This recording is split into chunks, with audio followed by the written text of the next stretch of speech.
First thing you want to watch is this new SunnyV2 video, because obviously I'm a little rat and I love stealing content from SunnyV2. You know, I get pleasure out of like stealing In content. 2006, So this new SunnyV2 video is the man who lost $204 million on a trip to Vegas. Ow. This is going to be interesting because that is a mad, absolutely mad amount. Absolutely insane. Why is my Xbox turned on? I don't know. In 2007, 20% of Caesars Palace Casino revenue came from one single person, Terence Watanabe. Born 1957 in Omaha, Nebraska, Terence began life as the son of Harry Watanabe, who founded one of the most successful carnival suppliers in American history, called the Oriental Trading Company. At the age of 15, Terence began working for his father, and by the age of 20, Terence had been given the role of CEO, after which he'd add an incredible amount to the business. By shifting the focus toward party products, Terence was able to grow the business from 17 local stores to a company generating $25 million per month. The only problem was Terence had spent most of his life doing so, and had therefore experienced almost nothing outside of work. The job was all-consuming, say former associates. He traveled for long stretches of time examining merchandise in Asia. He never married. His sister and others who know him say they don't believe he ever had a significant romantic relationship. This was his life, that company. It engulfed him. That sounds miserable. That sounds absolutely miserable. I swear I'm not even full screen. That actually sounds so miserable. Being burnt out by the age of 43, Terence put his share of the company up for sale, eventually selling for an undisclosed amount in October 2000, after which the goal was to have a charitable and fun retirement. Mr. Watanabe said his plan was to throw himself into his philanthropic work and have more fun. If it's not fun, it's not worth doing, Mr. Watanabe told his hometown newspaper, the Omaha World Herald, in 2000. He then created the Terry K. Watanabe Charitable Trust before donating millions to AIDS and cancer research, as well as various political causes. However, having worked all day every day for over 20 years in a complex business, Terence found little satisfaction in this new line of work. Donations from his foundation grew, but he soon became restless. Several business ideas, including opening a restaurant, went nowhere. He didn't know what to do with his time, says his sister. Yeah, I feel like that's probably going to be a big issue if your entire life has just been working, and then you suddenly stop working for that company. I feel like you'd be so lost. And as the old saying goes, an idle mind is the devil's playground. With nothing else to do, Terry began a new hobby of spending large amounts of cash, purchasing one of Omaha's largest and most notable homes, which featured 9 bedrooms, 18 bathrooms, a gourmet kitchen, a custom wine cellar, and a 3-story elevator. So unnecessary. That is complete. 20,000 square feet. Jesus Christ. 4 acres of land. But it was rather a venue near this mansion that became his biggest financial danger. Terry began to travel across the border from Omaha to Council Bluffs, Iowa, so he could gamble at the Caesars Horseshoe Casino, which is self-described on its website as a true gambler's paradise, featuring an expansive round-the-clock casino floor, an 18-table poker room, a full-service Caesars sportsbook, and one-of-a-kind gaming areas. Jesus. Terence became, quote, one of the... It's weird. I always thought this, like, gambling is literally like gaming for old people, but they don't understand how fun gaming is compared to gambling. So when they go like, oh, you're damn kids playing your games. Back in my day, we never did that. Yeah, because you were putting on the bookies. You bloody spunking all your money. We save it. And we're still fucked financially, and we saved all our money. It's stupid. Casino's top customers, and began devoting himself to gambling full-time as his primary income and livelihood source. However, with his level of disposable income, hosts at the Iowa casinos encouraged Mr. Watanabe to play at the Rio and other Harrah's-owned casinos in Las Vegas. Having struggled to launch any new businesses, Terence began to frequent Las Vegas beginning in 2005, where his existing gambling habit was intensified and joined with a drinking habit, satisfied only by a luxury vodka brand called Jewel of Russia, which retailed at over $200. Oof. Oh my god. Oh god. Dude, some people have such mad problems. Vodka, no matter what, never tastes good. It doesn't matter if you buy the Jewel of Russia or Smirnoff.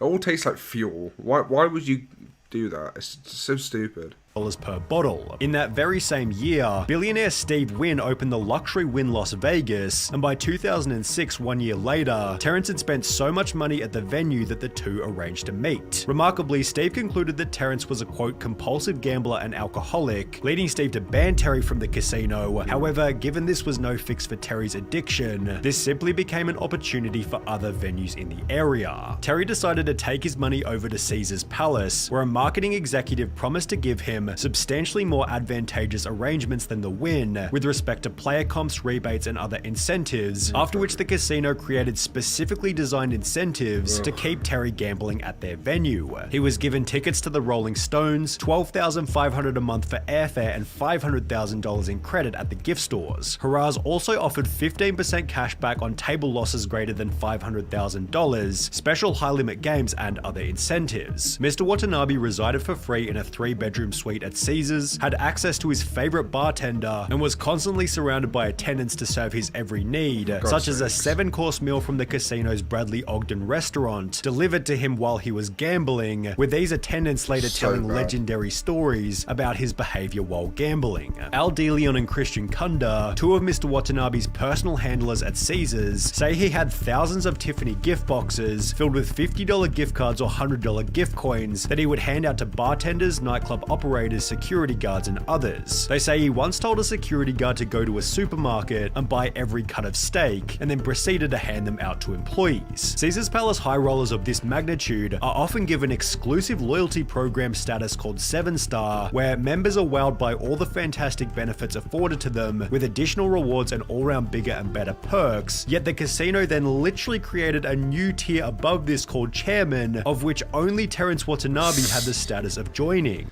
He was literally the only one who was stupid enough to give away all his money.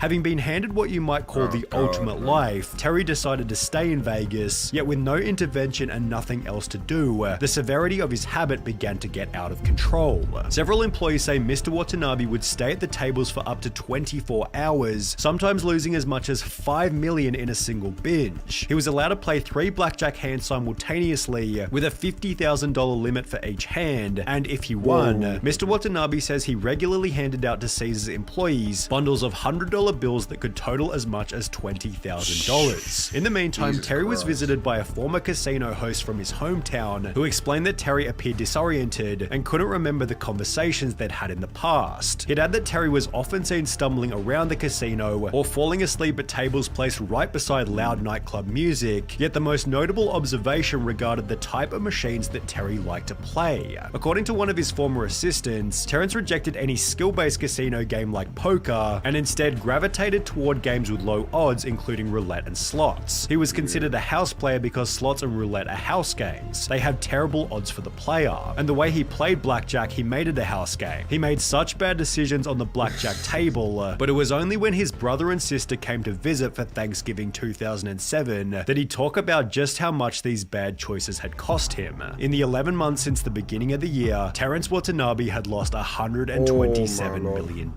Oh, that is so... Oh, it's painful. 127 million. Dude, that's enough for like 5 lines of people in my family to live off. That is so mad. Under the assumption that Terry had more money somewhere, the casino then gave him a $17 million loan, although this by itself should have been a sign that he was almost out of money. On the 23rd of January 2008, just weeks after telling family about his losses, Terrence put his Omaha mansion up for sale while continuing to chase his losses in Vegas. He managed to sell the home for a price of $2.66 million, however, at this point it was already too late. Terrence Watanabe was completely out of money. He'd wagered $4.2 million in 2005, $81 million in 2006, $825 million in 2007, and when his family brought him back to Omaha in early 2008, Terry had lost more than anybody else in Las Vegas history, with the 3-year trip costing him a total of $204 million. To make matters worse, when I saw one trip to Vegas. I assumed it would be like a month, but that it does make sense that it's like a 3-year trip. Terrence had no job or income, yet still owed the casino $14.7 million, after which Terry put the blame back onto Caesars, stating that his losses were their fault. Mr. Watanabe alleges that during this period, Haraz not only didn't make him leave when he was drunk, but applied him with alcohol and prescription drugs to encourage him to stay and gamble, leading Terry to launch a lawsuit against the casino. Court documents explain Caesars served Mr. Watanabe 2 to 3 750ml bottles of Jewel of Russia vodka per day every day. No Caesars employee ever limited or cut off Mr. Watanabe's drinking, despite the fact that he was almost always visibly severely intoxicated when he was being served while gambling. That's interesting. So how much responsibility does he have at that point compared to like the employees that keep serving him alcohol? Because I feel like, you know, at a certain point when you drink as much as he's probably drinking, your brain doesn't work. You're not thinking. You're not actually there. So you are basically just like a zombie. You're basically just a zombie. If they're going to keep bringing you more, you're obviously going to drink it. I don't know. It's interesting. I don't really have like a side, but you know, it's wild. On at least one occasion at Caesars in 2007, a concerned companion of Mr. Watanabe, Stuart Mitchell, pulled aside his cocktail waitress and pled with her to water down Mr. Watanabe's drinks. The cocktail waitress refused and curtly responded, "Terry gets whatever he wants." Mr. Watanabe had at least 2 drinks at his table at all times, so that he could be kept in a constant state of intoxication while gambling. Mr. Watanabe's photographs were posted in the employees-only section of the casino, in order to ensure all employees recognized him and never refused him anything. Caesars employees never attempted to limit or cut off Mr. Watanabe's drinking or restrict his gambling, because they understood that any interference with his drinking or gambling could cost them their jobs. In response to the lawsuit, a spokesperson for the casino stated, "We're in the gambling business. We had no reason to believe that Terry Watanabe was anything other than a big player with huge resources who made an adult decision to bet the money he did. Are we going to provide an environment that keeps him very happy? Of course we are." The casino then launched criminal proceedings against Terry, meaning that on top of everything, he was now facing up to 28 years in prison for the unpaid $14 million. An article was then published in the months that followed, announcing that both Terry and the casino had each dropped their lawsuits. However, Terry's life never recovered afterwards. My name is Terry Watanabe. I've been diagnosed with prostate cancer. On the 29th of July 2017, Terry announced that he had cancer, hoping to raise $100,000 on GoFundMe for treatment, with a description reading, "I've accepted my situation and do not pity myself. But my hope is that you'll find it in your heart to forgive me for my past and help me live long enough to help others in the future." Attached was a video talking about how bad things have become. I unfortunately don't have the funds to survive. I'm almost homeless. I have no medical insurance. Although despite this, he was unable to reach his goal, yet still managing to raise an impressive $28,000. In January 2020, Terry joined Twitter before stating, "Today I try to live a good life and be a good man. Despite my past flaws and mistakes, I've always sought to do good and help people. I hope I can still have a positive impact on those in the future by sharing my story, both highs and lows, funny and sad moments," showing that Terry, quite impressively, now took full responsibility for his own mistakes. Okay, so we don't know if he's dead or not. Yeah, I mean, he talks about like impact on those. You know, he's made mistakes. These mistakes are just like self-destructive, so I don't think it's too bad. Like, he's not like hurt anyone, or he's not like making other people's lives worse. So to me, in my opinion, that's not too bad. You know, I hope he, you know, it gets better. It sounds like he's gotten better, but I hope he lives a long and fruitful life. And yeah, that's very sad to see. Great video from SunnyV2 though. As always, SunnyV2 comes up with nothing but bangers.